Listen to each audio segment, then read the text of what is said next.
आप सबका स्वागत है मेरे YouTube channel E learn ITI में।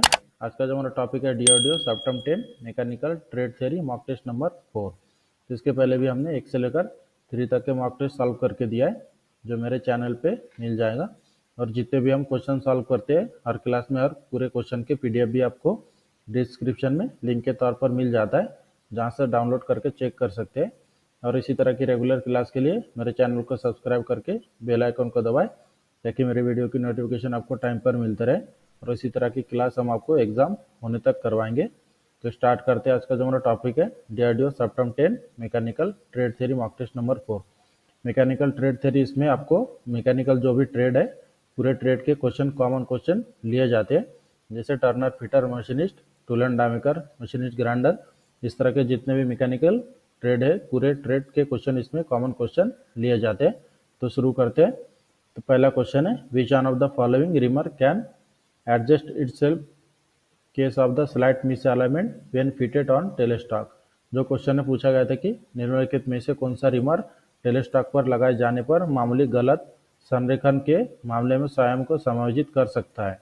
तो इसके लिए पहला ऑप्शन है पैरेलल रिमर, दूसरा टेपर रिमर, तीसरा एडजस्टेबल रिमर, चौथा ऑप्शन है फ्लोटिंग रिमर। जो क्वेश्चन में पूछा गया था कि निम्नलिखित में से कौन सा रिमर टेलेस्टॉक पर लगाए जाने पर मामूली गलत संरेखन के मामले में स्वयं को समायोजित कर सकता है। तो इसके लिए इसका जो सही आंसर है option number D, floating reamer. Next question, which one of the following machine reamer is used to correct the misalignment between the reamer axis and the work axis. जो क्वेश्चन में पूछा गया कि रिमर एक्सिस और work axis के बीच misalignment को ठीक करने के लिए निम्नलिखित में से कौन से मशीन रिमर का उपयोग किया जाता है। तो इसके लिए पहला ऑप्शन है फ्लोटिंग ब्लेड रिमर, दूसरा ऑप्शन है शेल रिमर, तीसरा ऑप्शन है मशीन जिग रिमर और चौथा ऑप्शन है चेकिंग रिमर। जो क्वेश्चन में पूछा गया था कि रिमर एक्सिस और वर्क एक्सिस के बीच मिस अलाइनमेंट को ठीक करने के लिए निम्नलिखित में से कौन से मशीन रिमर का उपयोग किया जाता है। तो इसका आंसर है option number A, floating blade reamer. Next question, which is the possible case when a twist drill produce a rough hole on the job. कौन सा संभावित कारण है जब एक ट्विस्ट ड्रिल वर्क पर रफ होल तैयार करता है। इसके लिए पहला ऑप्शन है the clearance angle is too big, मतलब क्लियरेंस एंगल ज़्यादा है, या फिर दूसरा ऑप्शन है क्लियरेंस एंगल कम है, तीसरा ऑप्शन है the cutting speed is too low, मतलब कटिंग स्पीड कम है, या फिर चौथा ऑप्शन है फीड रेट बहुत ज़्यादा।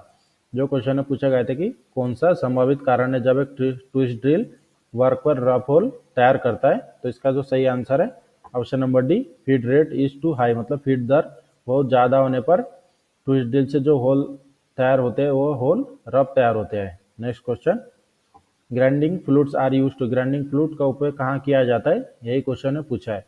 तो इसके लिए पहला ऑप्शन है reduce the friction between the wheel face and job, दूसरा ऑप्शन है वॉश अवे चिप्स, तीसरा ऑप्शन है प्रिवेंट लोडिंग ऑफ व्हील और चौथा ऑप्शन है ऑल द अबव।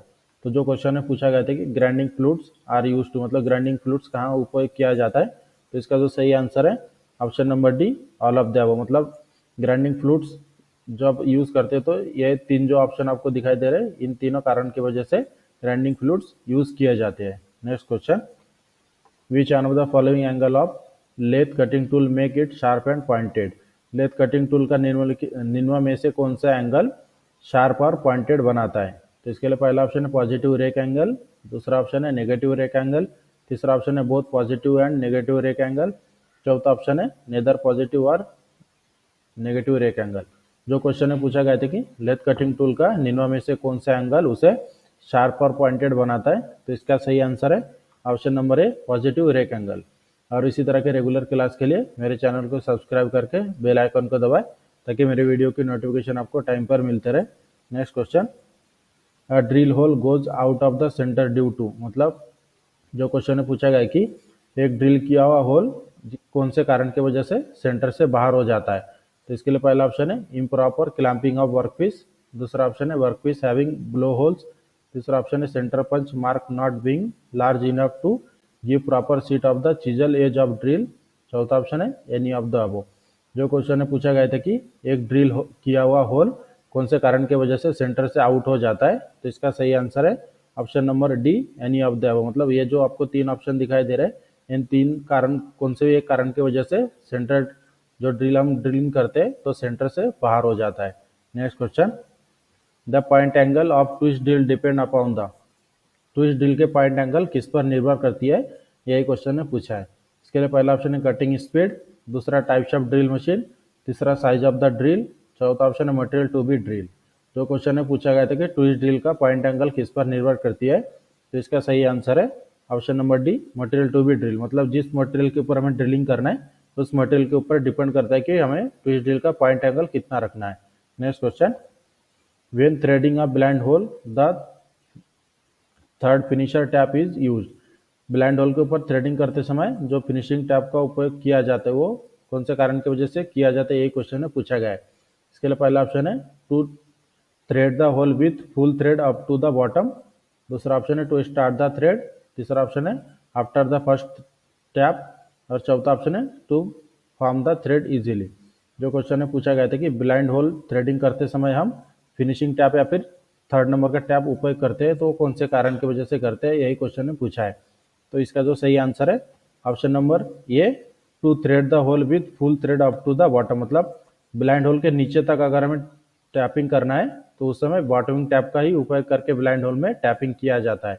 क्यों इसका कारण होता है, क्योंकि जो बॉटमिंग टैप होता है इसका टेपर लीड एंगल बहुत कम होता है, जिसकी वजह से जो ब्लाइंड होल होता है ब्लाइंड होल के नीचे तक टैप के सहायता से थ्रेड तैयार किए जा सकते हैं, इसलिए ब्लाइंड होल टैपिंग करने के लिए बॉटमिंग टैप का उपयोग किया जाता है। Next question, a grinding wheel mark with C is made with the abrasive. जो क्वेश्चन में पूछा गया है कि ग्राइंडिंग व्हील में अगर सी इस अक्षर से उसके ऊपर दर्शित किया जाता है तो इसका मीनिंग क्या होता है, ये क्वेश्चन ने पूछा है। तो इसके लिए पहला ऑप्शन है एल्यूमिनियम ऑक्साइड, दूसरा ऑप्शन है सिलिकॉन कार्बाइड, तीसरा ऑप्शन है डायमंड और चौथा ऑप्शन है कोरोंडम। तो जो क्वेश्चन में पूछा गया था कि एब्रेसिव से सी चिन्हित ग्राइंडिंग व्हील कौन सा बनाया जाता है, तो इसका जो सही आंसर है option number B, silicon carbide. Silicon carbide का जो ग्राइंडिंग व्हील होते हैं उसके ऊपर सी से दर्शाया जाता है, जिसका मीनिंग होता है silicon carbide. Next question, which one of the following reamer is particularly suitable for reaming hole having keyway groove. जो क्वेश्चन में पूछा गया है कि निम्नलिखित में से कौन सा रिमर कीवे ग्रूव वाले रिमिंग होल के लिए विशेष रूप से उपयुक्त है। इसके लिए पहला ऑप्शन है स्ट्रेट फ्लूटेड रिमर, दूसरा ऑप्शन है हेलिकल फ्लूटेड रिमर, तीसरा ऑप्शन है टेपर रिमर और चौथा ऑप्शन है पायलट रिमर। जो क्वेश्चन में पूछा गया था कि निम्नलिखित में से कौन सा रिमर कीवे ग्रूव वाले रिमिंग होल के लिए विशेष रूप से उपयुक्त है, तो इसका जो सही आंसर है option number B, helical fluted reamer. Next question, which angle of the countersunk drill you will be selected for setting countersink type A। जो क्वेश्चन ने पूछा गया कि काउंटरसिंक टाइप ए के बैठने के लिए आप काउंटरसिंक ड्रिल के किस एंगल का सिलेक्शन करेंगे। इसके लिए पहला ऑप्शन है काउंटरसिंक ड्रिल 75 डिग्री, दूसरा ऑप्शन है काउंटरसिंक ड्रिल 80 डिग्री, तीसरा ऑप्शन है काउंटरसिंक ड्रिल 90 डिग्री और चौथा ऑप्शन है काउंटरसिंक ड्रिल 120 डिग्री। तो जो क्वेश्चन ने पूछा गया था कि काउंटरसिंक ड्रिल टाइप ए के बैठने के लिए आप काउंटरसंक ड्रिल के कौन से एंगल का सिलेक्शन करेंगे, तो इसका सही आंसर है option number C, countersunk drill 90 degree. Next question, cemented carbide is capable for cutting edge. जो सीमेंटेड कार्बाइड हम कटिंग टूल यूज करते हैं वो सीमेंटेड कार्बाइड गति काटने में सक्षम, कौन से गति काटने में सक्षम होते हैं, यही क्वेश्चन में पूछा है। इसके लिए पहला ऑप्शन है 3 to 4 time greater than high speed steel cutting tool, दूसरा ऑप्शन है 5 to 8 time greater than high speed steel cutting tool, तीसरा ऑप्शन है 8 to 10 time greater than high speed steel cutting tool और चौथा ऑप्शन है 10 to 15 time greater than high speed steel cutting tool.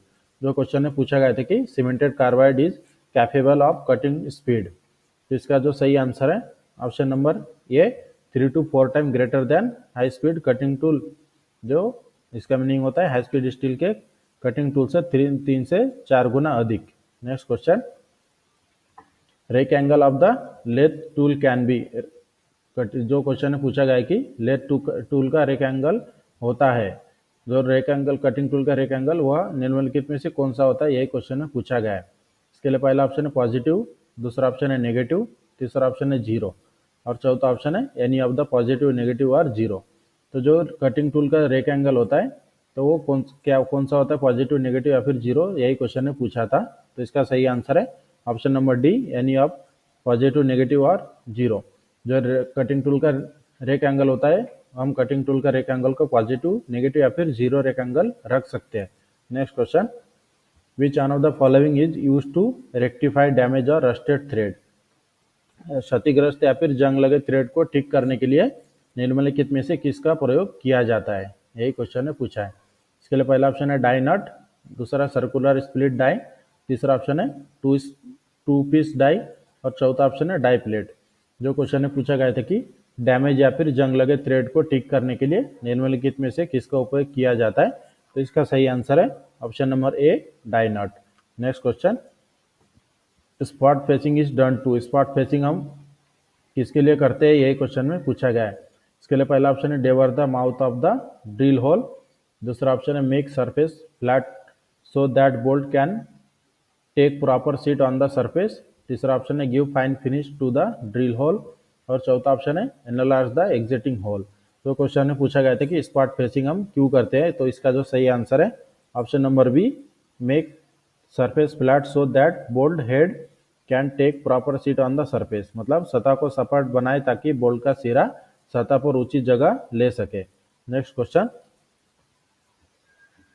The taper shank of drill 20 millimetre diameter has, मतलब जो question ने पूछा गया है कि 20 मिलीमीटर डायमीटर के लिए एमटी जो टेपर होते हैं वो कौन से नंबर का टेपर इसके शैंक के ऊपर होता है, ये क्वेश्चन ने पूछा गया है।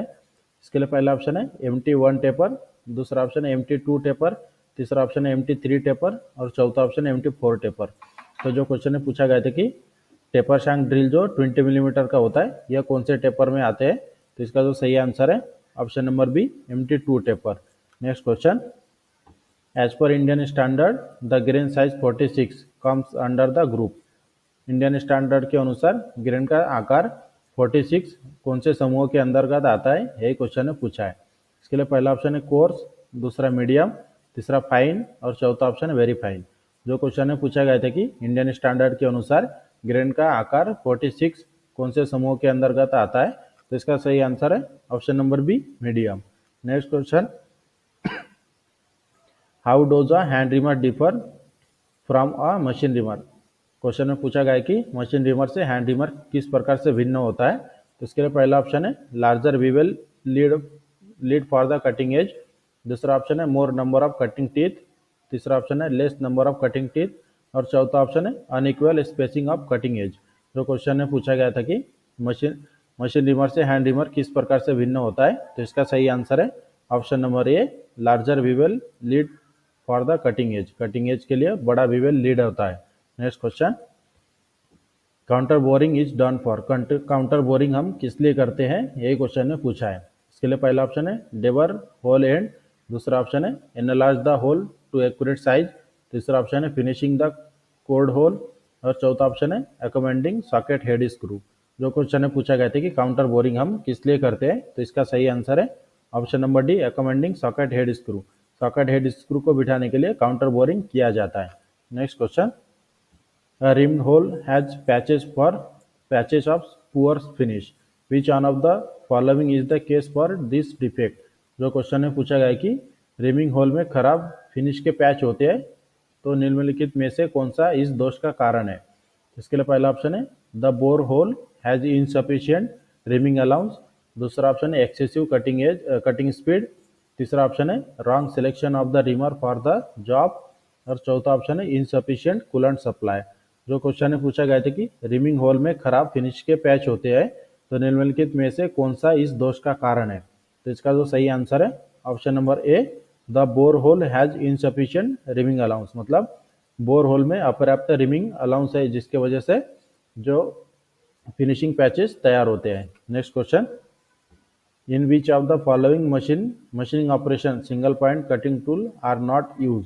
जो क्वेश्चन में पूछा गया है कि निम्नलिखित में से किस मशीनिंग ऑपरेशन में सिंगल पॉइंट कटिंग टूल्स का उपयोग नहीं किया जाता है, तो इसके लिए पहला ऑप्शन है टर्निंग, दूसरा शेपिंग, तीसरा प्लेनिंग और चौथा ऑप्शन है मिलिंग। जो क्वेश्चन में पूछा गया था कि निम्नलिखित में से किस मशीनिंग ऑपरेशन में सिंगल पॉइंट कटिंग टूल्स का उपयोग नहीं किया जाता है, तो इसका जो सही आंसर है ऑप्शन नंबर डी, मिलिंग, क्योंकि मिलिंग ऑपरेशन करते समय मिलिंग कटर का उपयोग किया जाता है जिसमें मल्टी पॉइंट कटिंग पॉइंट होते हैं। Next question, which among the following is artificial abrasive. निम्नलिखित में से कौन सा एक आर्टिफिशियल एब्रेसिव है? इसके लिए पहला ऑप्शन है एल्यूमिनियम ऑक्साइड, दूसरा एमरी, तीसरा डायमंड, चौथा ऑप्शन है कोरंडम। जो क्वेश्चन में पूछा गया था कि निम्नलिखित में से कौन सा एक आर्टिफिशियल एब्रेसिव है, तो इसका सही आंसर है option number A aluminium oxide. Next question, the case for glazing of grinding wheel is, grinding wheel के ग्लेजिंग का कारण क्या है, यही क्वेश्चन में पूछा है। इसके लिए पहला ऑप्शन है grain size is too fine, दूसरा ऑप्शन है व्हील इज हार्ड, तीसरा ऑप्शन है wheel speed is too fast, चौथा ऑप्शन है grain size is too fine and wheel is hard. जो क्वेश्चन में पूछा गया था कि ग्राइंडिंग व्हील के ग्लेजिंग का कारण क्या है, तो इसका आंसर है option number D grain size is too fine and wheel is hard. Next question, which one of the following features refer to vitrified bond wheel, निम्नलिखित में से कौन सी विशेषता वेट्रीफाइड बॉन्ड को संदर्भित करती है? तो इसके लिए पहला ऑप्शन है used for longer period due to dense structure, दूसरा ऑप्शन है used for longer period due to an elastic structure, तीसरा ऑप्शन है not sensitive to shock and pressure, चौथा ऑप्शन है suitable for wet and dry grinding. जो question में पूछा गया था कि निम्नलिखित में से कौन सी विशेषता वेट्रीफाइड बॉन्ड व्हील को संदर्भित करती है, तो इसका आंसर है option number D suitable for wet and dry grinding, मतलब गीले और सूखे ग्राइंडिंग करने के लिए उपयुक्त होते हैं। Next question, what will be the result if the clearance angle in the drill is increase, यदि ड्रिल में क्लियरेंस एंगल बढ़ा दिया जाए तो क्या परिणाम होता है, यही क्वेश्चन में पूछा है। इसके लिए पहला ऑप्शन है पुअर वेजिंग एंगल, दूसरा ऑप्शन है वीक कटिंग एज, तीसरा ऑप्शन है रफ होल सरफेस, चौथा ऑप्शन है इंक्रीज पॉइंट एंगल। जो क्वेश्चन में पूछा गया था कि यदि ड्रिल में क्लियरेंस एंगल बढ़ा दिया जाए तो क्या परिणाम होता है, तो इसका जो सही आंसर है option number be weak cutting edge, मतलब कटिंग एज कमजोर हो जाता है। Next question, for tapping with an MT5 tap which size drill you will be use, मतलब जो क्वेश्चन में पूछा गया कि MT5 टैप से टैपिंग करने के लिए ड्रिल का साइज कितना रखा जाता है, यही क्वेश्चन में पूछा है। इसके लिए पहला ऑप्शन है 4.5 mm, दूसरा ऑप्शन है 4 mm, तीसरा ऑप्शन है 3.8 mm, चौथा ऑप्शन है 3.5 mm। तो जो क्वेश्चन में पूछा गया था कि MT5 टैप के लिए कौन से टैप ड्रिल साइज का उपयोग किया जाता है, तो इसका जो सही आंसर है ऑप्शन नंबर बी 4 mm का। और मेरे चैनल पे अलग से जो टैप ड्रिल साइज को किस तरह से निकाला जाता है इसका वीडियो दिया गया है, मेट्रिक टैप या फिर ब्रिटिश टैप, इन दोनों के लिए अलग से वीडियो दिया गया है जिसमें आप चेक कर सकते हैं कि टैप ड्रिल साइज किस तरह से निकाला जाता है। Next question, the symbol conventionally used for resin bond, जो क्वेश्चन में पूछा गया है कि रेजिन बॉन्ड के लिए पारंपरिक रूप से इस्तेमाल किया जाने वाला सिंबल कौन सा है, तो इसके लिए पहला ऑप्शन है वी, दूसरा ऑप्शन है आर, तीसरा ऑप्शन है बी, चौथा ऑप्शन है ई। तो जो क्वेश्चन में पूछा गया था कि रेजिन बॉन्ड के लिए पारंपरिक रूप से इस्तेमाल किया जाने वाला सिंबल कौन सा है, तो इसका जो सही आंसर है option number C B, resin bond का जो सिंबल होता है वो होता है बी।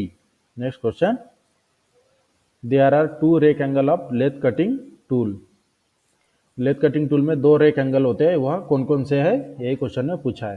इसके लिए पहला ऑप्शन है front rake and back rake, दूसरा ऑप्शन है top rake and bottom rake, तीसरा ऑप्शन है back rake and side rake, चौथा ऑप्शन है left rake and right rake angle. जो क्वेश्चन में पूछा गया था कि लेथ कटिंग टूल में 2 रेक एंगल होते हैं, वह कौन कौन से है, तो इसका जो सही आंसर है option number C back rake angle और side rake angle. Next question, the drill sleeve or socket are available with more stepper and their number range MT1 to MT6, which one of the following drill size refer to MT4।